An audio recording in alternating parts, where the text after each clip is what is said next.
Bentar, bentar.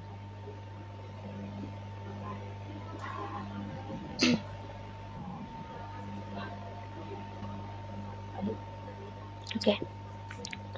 Assalamualaikum warahmatullahi wabarakatuh. Kami dari kelompok 5 ingin mempresentasikan hasil dari diskusi kami tentang analisis jalur dengan judul itu pengaruh kurs dolar AS dan inflasi terhadap BI rate serta dampaknya terhadap indeks harga konsumen atau IHK Kota Makassar tahun 2020 sampai 2023. Dengan anggota kelompok yang pertama dengan saya sendiri itu Nisrina Lutfiatika dengan NIM 2310 118220005.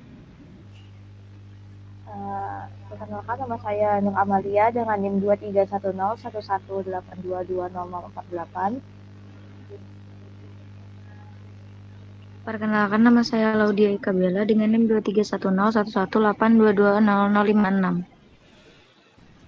Oke. Adapun yang pertama itu adalah kerangka analisis dan hipotesis. Ini bisa dilihat di sini ada inflasi itu sebagai X1, kurs dolar itu X2, BI rate itu sebagai Y, IHK itu sebagai Z. Nah, hipotesis yang akan diuji itu satu persatu antara lain. Yang pertama itu adalah pengaruh X1 dan X2 terhadap Y. Yang kedua itu adalah pengaruh X1, X2 dan Y terhadap Z. Yang ketiga itu adalah pengaruh X1 dan X2 melalui Y terhadap Z. Lanjut. Nah, adapun berikut merupakan data inflasi, kurs dolar, BI rate, dan IHK tahun Kota Makassar 2020 sampai 2023. Selanjutnya, selanjutnya adalah menghitung koefisien jalur. Next. Nah, yang pertama itu adalah tabel koefisien. Nah, bisa dilihat di sini ada nilai betanya yang dilingkari merah serta nilai signifikansinya. Nah, mengacu pada output regresi model 1, pada bagian tabel koefisien dapat diketahui bahwa nilai signifikansi dari kedua variabel yaitu X1-nya itu adalah 0,070 itu lebih besar dari 0,05 dan X2 itu 0,00 lebih kecil dari 0,05. Nah, hasil ini memberikan kesimpulan bahwa regresi model 1 variabel X1-nya itu tidak berpengaruh signifikan terhadap Y, sedangkan X2-nya berpengaruh terhadap berpengaruh signifikan terhadap Y. Lanjut. Selanjutnya ada model summary. Di sini bisa diketahui kalau misalkan ada R square-nya di sini. Nah, besar R square-nya itu sebesar 0,464. Nah, hal ini menunjukkan bahwa kontribusi atau sumbangan pengaruh X1 dan X2 terhadap Y itu sebesar 46,4%. Nah, sementara sisanya itu sebesar 53,6% itu merupakan kontribusi dari variabel-variabel lain yang tidak dimasukkan dalam penelitian. Nah, sementara itu, untuk nilai S1 dapat dicari dengan rumus, itu akar 1 dikurang dari R square atau 0,464 itu menghasilkan 0,7321. Lanjut. Nah, berikut ini merupakan diagram jalur koefisien model 1. Di sini ada nilai betanya itu X1 ke Y, X2 ke Y, dan ada S1-nya. Lanjut. Selanjutnya akan dilanjutkan oleh rekan saya. Oke, baik. Izin melanjutkan output hasil SPSS, koefisien jalur model 2. Di sini ada tabel koefisien mengacu pada output regresi model 2. Pada bagian tabel dapat diketahui bahwa nilai signifikansi dari ketiga variabel yaitu X1 sama dengan 0,001, X2 sama dengan 0,366 dan Y sama dengan 0,000. Untuk variabel X1 dan Y itu lebih kecil dari 0,05. Namun pada variabel X2 itu lebih besar dari 0,05. Hasil ini memberikan kesimpulan bahwa regresi model 2 yaitu variabel X1 dan Y berpengaruh signifikan terhadap Z, sedangkan variabel X2 tidak berpengaruh secara signifikan terhadap Z. Selanjutnya, itu model summary bisa mencari nilai R-square yang terdapat pada tabel adalah sebesar 0,680. Hasil ini menunjukkan bahwa kontribusi atau sumbangan pengaruh X1, X2, dan Y terhadap Z adalah sebesar 68%. Setelah sisanya 32% merupakan kontribusi dari variabel-variabel lain yang tidak termasuk dalam penelitian. Sementara itu, untuk nilai E2 dapat dicari dengan rumus E2 sama dengan akar dari 1 dikurang R square, di mana nilai R square-nya yaitu 0,680 menghasilkan nilai 0,5657. Adapun diagram jalur koefisien model 2 di mana X1 ke Y, X2 ke Y, X1 ke Z, X2 ke Z, dan Y ke Z. Selanjutnya ada interpretasi data dari hasil sebelum-sebelumnya.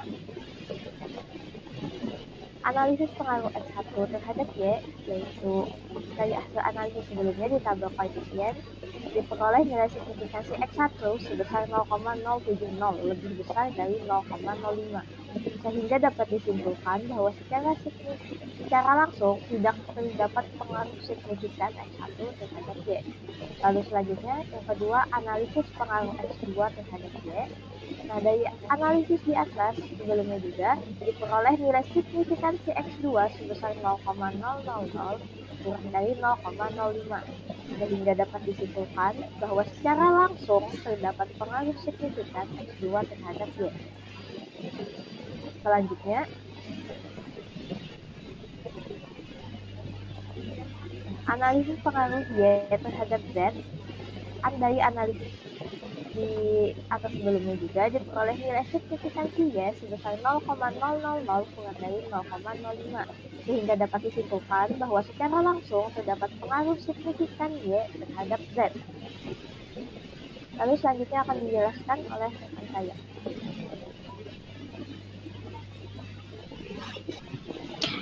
Selanjutnya, interpretasi data, analisis pengaruh X1 melalui Y terhadap Z.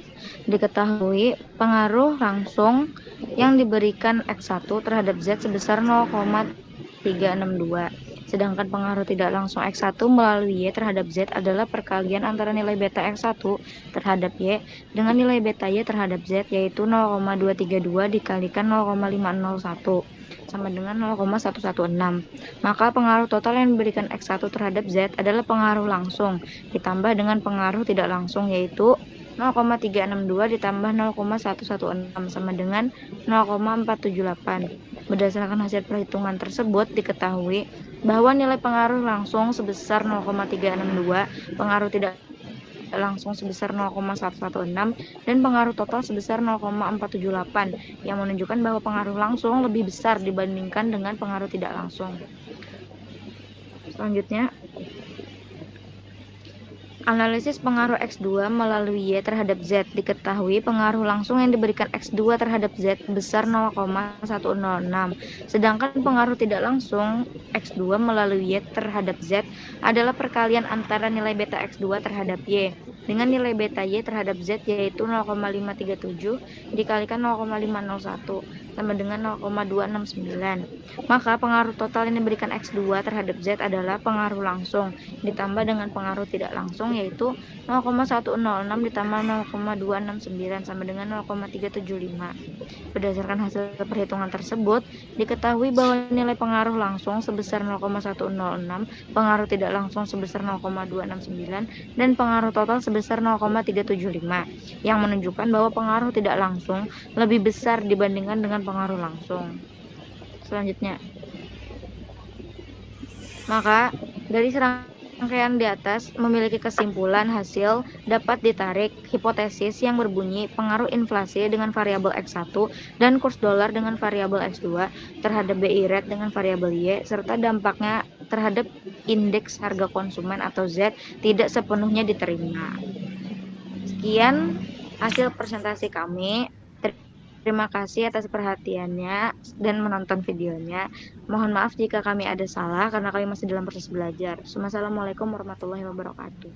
Waalaikumsalam warahmatullahi wabarakatuh.